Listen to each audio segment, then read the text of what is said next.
En 30 sekunders tv-reklam visades i Londonområdet och Pedigree skickade ut en grammofonskiva, Cindy meets the Dolly Beats, till leksakshandlare som en del av kampanjen. Dockan blev en omedelbar succé. Cirka 200 000 exemplar såldes under de första 3 månaderna.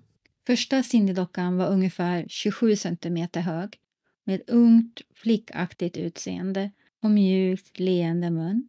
Hon hade målade ögon med sidoblick och roterbart huvud.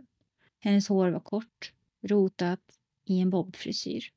Huvudet och armarna var mjuk vinyl medan kroppen var gjord av hårdare ihålig plast. Till skillnad från Barbies kurviga figur var Cindys kropp nättare och mer realistiskt proportionerad, något många brittiska föräldrar föredrog.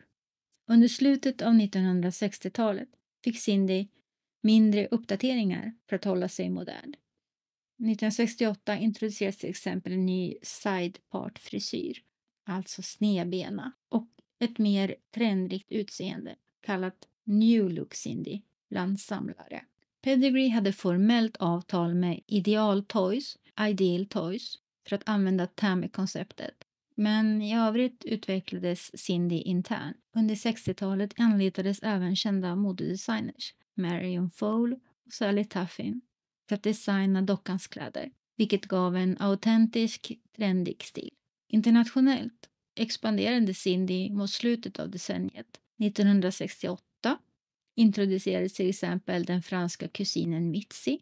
Formella licensavtal kom först senare. Mode och tillbehör var direkt från start en central del av Cindys värld. Från att 1963 komma endast iförd det lediga weekendersättet, randig tröja, blå jeans och tennisskor, insåg Pedigree snabbt efterfrågan på fler kläder.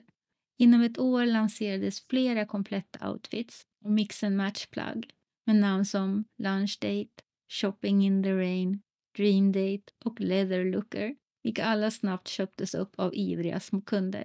Under sent 60-tal fanns redan ett stort utbud av scenariobaserade tillbehör, husvagn, dockskåpsmöbler med mera.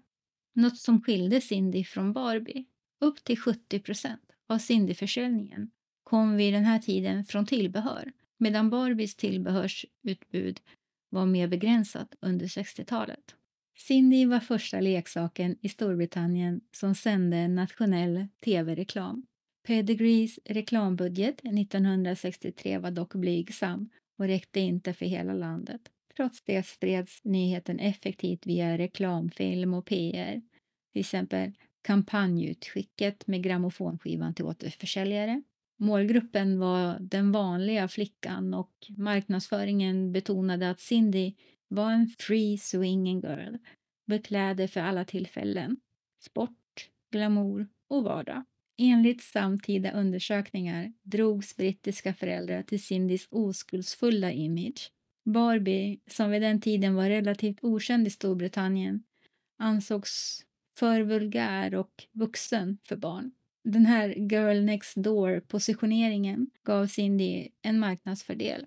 Redan julen 1963 stod Cindy-dockor högt på önskelistorna och Pedigree fick skynda sig att fylla på lager hos panikslagna återförsäljare. Cindy blev en fenomenal framgång på 1960-talet. Hon var den bäst säljande leksaken i Storbritannien, både 1968 och 70. Och vid slutet av decenniet uppskattas hon ha haft omkring 80% av den brittiska modeleksaksmarknaden. Barbie fick länge spela andra fiol i Storbritannien.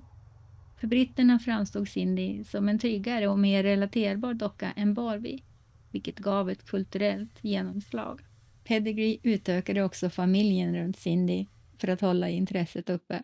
Pojkvännen Paul introducerades 1965, namngiven efter Paul McCartney i Beatles, som var mycket populär vid den här tiden, och följt av lilla systern Patch 1966.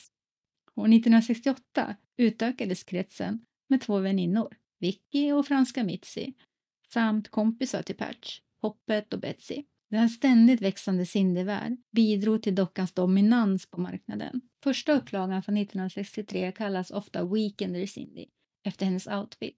och kännetecknas av sidoblicken och den korta bobfrisyren. New Look Cindy från 68 med sidbena och modernare kläder. Flera varianter släpptes under 60-talets slut, till exempel blond eller brunett hårfärg, samt exklusiva utländska utgåvor som franska Mitzi som var rödhårig och även såldes i begränsade upplagor i Frankrike. Dessa tidiga varianter med originalkartong och häfte är idag åtråvärda samlarobjekt.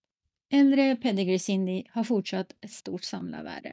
En första utgåvan Cindy i gott skick med ask värderas idag till cirka 3000 kronor. Mitzi från 68 är särskilt sällsynt. En rödhårig Mitzi med avklippt hår, ej mint, har sålts för ungefär 3800 kronor. Medan en mint i ask kan värderas till omkring 12 000 kronor. Generellt är priserna såklart högst bland mint condition dockor med originalkläder och ask.